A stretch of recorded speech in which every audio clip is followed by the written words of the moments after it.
Hey, what's going on, guys? Jerome Gaming here, back with another video. Today's episode, we're going to be taking a look at the Affliction Warlock for Mythic Plus. As usual, let's go ahead and start out with some of the pros and cons of Affliction Warlock. Starting out with the pros, Affliction Warlock is technically and historically a dot-based class. However, that doesn't always translate super well into Mythic Plus, especially when you need really high burst damage. So to counteract this, Blizzard has made your corruption permanent, which has been this way for a while now. And you can easily spread your AOE Curse of Agony through Vile Taint. So you're able to get those dots up pretty quickly, and then you can go into Malefic Rupture spams, and it gives you a pretty decent amount of burst. So this kind of leads me into another pro, is that their damage profile is pretty customizable, and you're able to kind of go back and forth between single target, 2 to 3 target cleave, big AOE encounters pretty much with ease. And that's something that a lot of DPS specs can't really do. They're typically really good at one or the other, but they're not great at everything across the board. I think that Affliction Warlock does have a pretty good damage profile against all different types of content.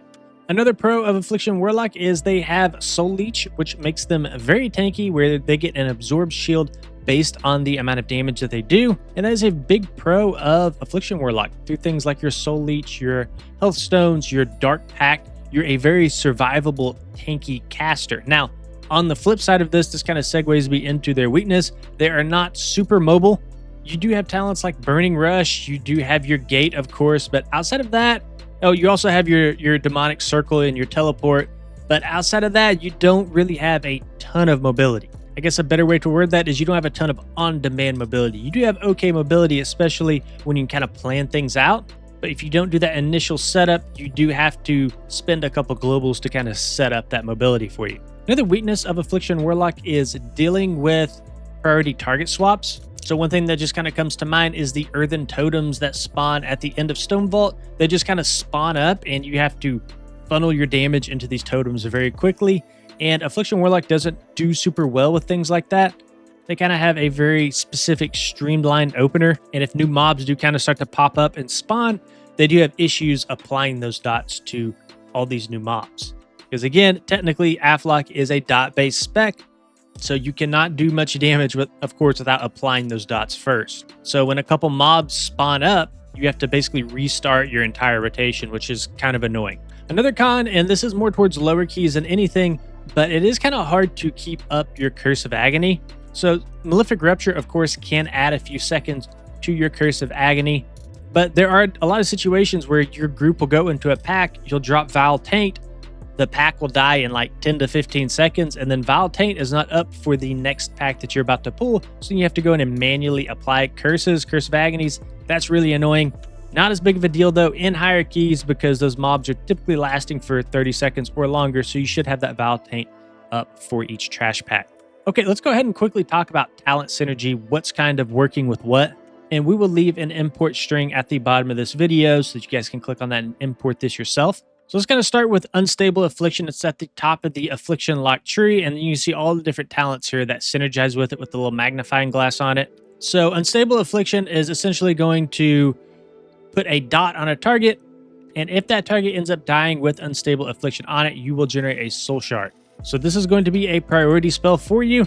You're going to keep this up on your priority target in AoE scenarios, and this is something you do not want to fall off. And one of the reasons for that is due to this talent here, Tormented Crescendo. So while Agony, Corruption, and Unstable Affliction are active, your Shadow Bolt has a 30% chance, and your Drain Soul has a 20% chance to make your next Malefic Rupture cost no soul shards and cast instantly. So this is really, really strong, because this is going to give you a chance to basically use an entire Malefic Rupture for free. And it feels really good in your rotation when this procs several times, because a lot of the times you might only have 5 soul shards to spend, but this keeps proccing, and you can actually get like 7, 8, 9, 10 Malefic Ruptures off in a row just by keeping your dots up and through this proccing. Now, 2 other talents are going to be very important. The first one here is going to be Seed of Corruption. This is very nice to have, because this gives us a way to spread our corruption in AoE scenarios. So you have 2 dots that you're really worried about. You have your corruption and you have your Curse of Agony. So corruption you spread in AoE scenarios through Seed of Corruption, and then you will be spreading your Curse of Agony through Vile Taint. And then, of course, on your priority target, like we just discussed, you'll be applying your unstable affliction. So we talked about corruption being permanent. Why is it permanent? It's due to absolute corruption here. Another talent you really want to be aware of is Nightfall. So this is a proc that will happen. You'll kind of see it kind of glow on your character screen when this proc happens. But when this does proc, Shadow Bolt will become instant cast and Drain Soul will channel 50% faster. And this has a chance to proc through the ticks on your corruption. Another talent that's pretty powerful is Volatile Agony. So this is going to incentivize you to not have your Curse of Agony stacks fall off, because if those stacks fall off, you have to restart the whole process. So if you're not familiar with what Curse of Agony is, we have Wrath of Agony here. Kind of helps you explain it a little bit. Agony's damage starts at 4 stacks and may ramp up to 18 stacks. So as this starts to tick, the stacks will gradually increase, and then once it does get to 18 stacks, it will stop there. And if the duration falls off, you'll have to restart those stacks all over again. So what Volatile Agony is trying to do is it's trying to incentivize you to refresh under 10 seconds so that you can do a whole bunch of spread AoE damage, and you also get to keep your stacks. So it's very, very bad to lose stacks of Agony. It's very, very bad to refresh over 10 seconds. It's not terrible to refresh over 10 seconds, but you are missing out on this talent if you do. Now, we've mentioned Vile Taint a few times. What the heck is that? That's this talent here. On a 30-second cooldown, this is going to be the main way that you're applying your Curse of Agony to all your targets. And not only will this apply Curse of Agony, it will also apply Curse of Exhaustion. Now, we talked about Drain Soul through Nightfall proc. So what the heck is Drain Soul? That's going to be this talent here. Drain the target's soul, dealing X amount of spell power shadow damage over 5 seconds. Damage is increased by 100% against enemies below 20% health. So basically what they're wanting you to do is to execute with this spell. So you can see at the bottom, generates 1 soul shard if the target dies during this effect. So what you're trying to do is you're trying to go from pack to pack, and you're trying to drain soul, and you're trying to snipe those soul shards so that on the next pack, you have maximum soul shards. So that is a pretty big part of playing Affliction Warlock. It's something you need to get comfortable with. You typically want to prioritize targeting the lowest health enemy with that drained soul, and just once your dots are kind of rolling, your Malefic Ruptures have been spent, then you kind of want to focus on executing targets with drained soul. We also have our Haunt on a 15-second cooldown. So basically you throw this out, and this is going to increase the damage to that priority target by 10% for 18 seconds. And one thing that's really nice is if that target does die while they have Haunt on them, Haunt's cooldown is reset. So you kind of find yourself in this gameplay loop of Haunt, Drain Soul, the target dies, Haunt, Drain Soul the next target, that target dies. You're just kind of going back and forth between the two. Of course, that is assuming, right, that you don't have like Soul Shards or Malefic Rupture to spam. We also have a really big cooldown here, your Summon Dark Glare 2-minute cooldown. It's going to do more damage based on the more dots you have on the target. But outside of that, there's not too much to worry about. You press the button, it does a whole bunch of damage. Another talent that's very, very strong that I want to bring your attention to is Soul Rot. So it does insanely big burst AoE damage. It's on a 1-minute cooldown. And one of the reasons it's so strong is because Soul Rot will generate you soul shards. Of course, the damage that you get out of Soul Rot is huge, but it also will generate you 3 soul shards. Now, the reason it generates you 3 soul shards is due to this talent here, Malign Omen. And then we talked about the crazy damage that comes out of this. This is going to be coming from Dark Harvest. So each target affected by Soul Rot increases your haste and critical strike chance by 4% for 8 seconds. Now, of course, this does cap out at 5 targets, because if we read the tooltip here, a primary target and 4 additional targets, so 5 in total. So you'll be getting 20% crit and 20% haste from Dark Harvest. Then for these other nodes down here at the bottom, they're pretty much just beefing up the damage from your Malefic Rupture. So Malefic Rupture is very key to all the damage that you do. It's probably the most important spell, and it's funny we haven't really talked about it yet, but we'll kind of get into how that works once we get into the rotation section. Okay, so we talked about Soul Rot here, and that kind of translates into Soul Harvester. So Demonic Soul. A demonic entity now inhabits your soul, allowing you to detect if a soul shard has a succulent soul when it's generated. Long story short with this, a succulent soul is just going to empower your next Malefic Rupture even more. Now, the way that this kind of ties into Soul Rot is down here at the bottom, Shadow of Death. So your Soul Rot spell is empowered by the demonic entity within you, and your next 3 soul shards each will contain a succulent soul. So the 3 soul shards that are generated through Malign Omen here are going to be beefed up with the Succulent Souls, and basically your next 3 Malefic Ruptures are going to be doing a whole bunch more damage. Then in terms of other talents here, there's not too much stuff to worry about. One thing that's nice is this Volition spell here. I believe it's pronounced Sadiel's Volition.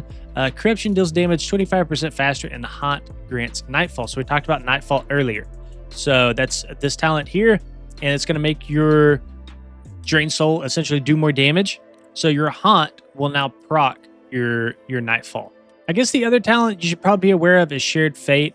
When you do kill a target, its soul is then basically transferred to the other targets around it, and that's going to apply another dot that's going to do more damage to those targets around it. So it's kind of this chain reaction of dots going out. Now there is another way to proc this, and that's going to be through Nightfall. So if we read out this talent here, consuming Nightfall activates Shared Fate or Feast of Souls. So Shared Fate is what we're taking. We're not taking Feast of Souls.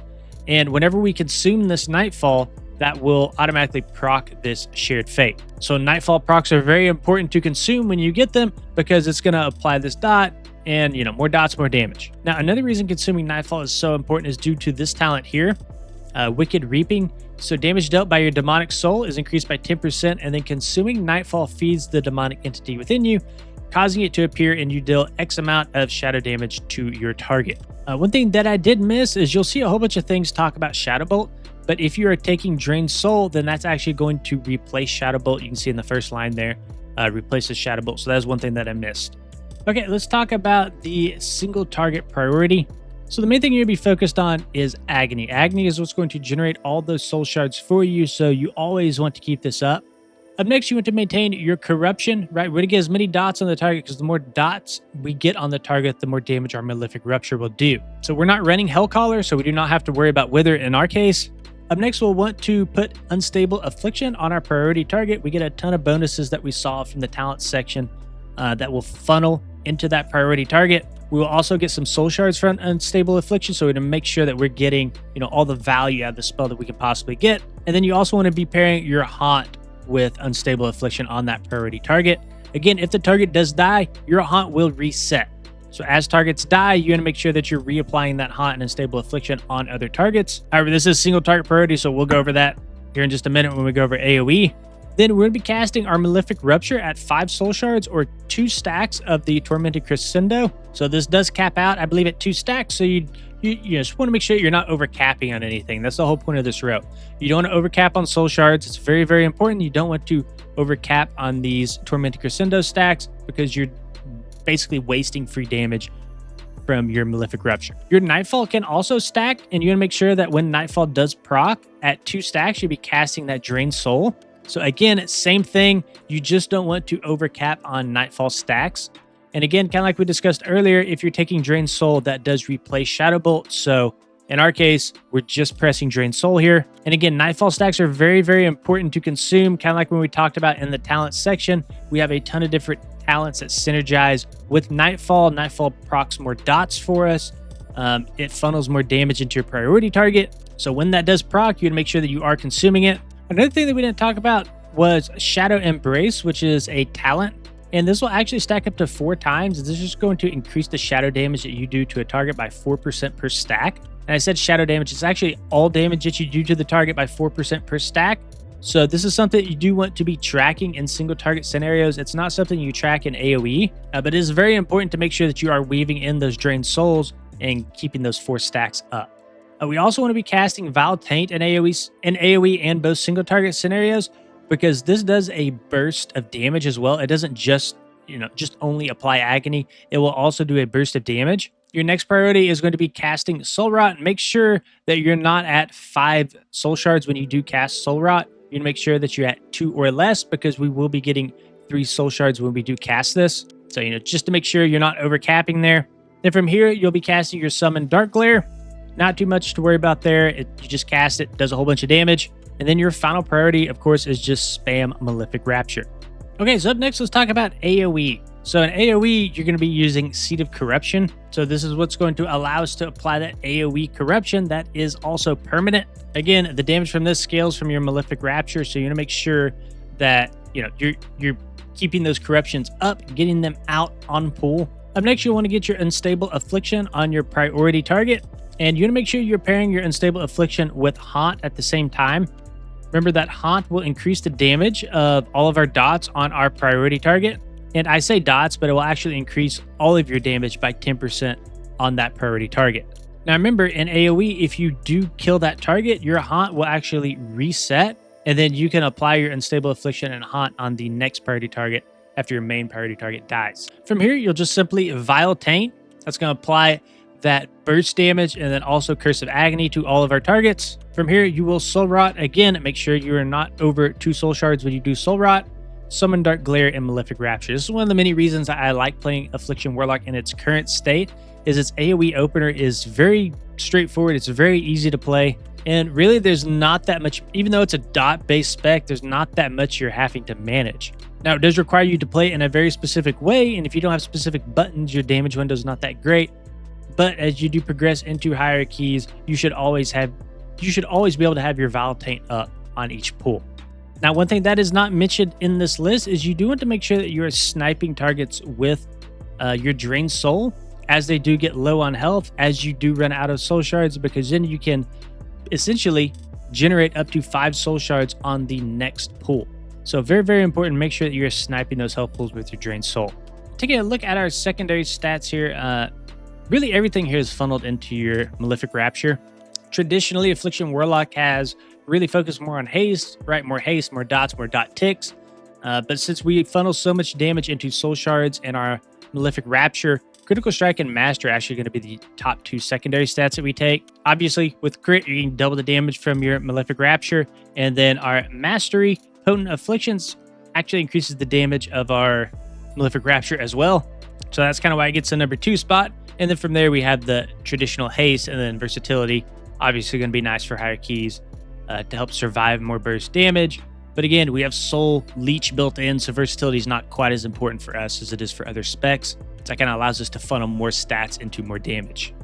All right, guys, that's me in this video. If you enjoyed it, please consider liking and subscribing to the channel. We'll see you all in the next one.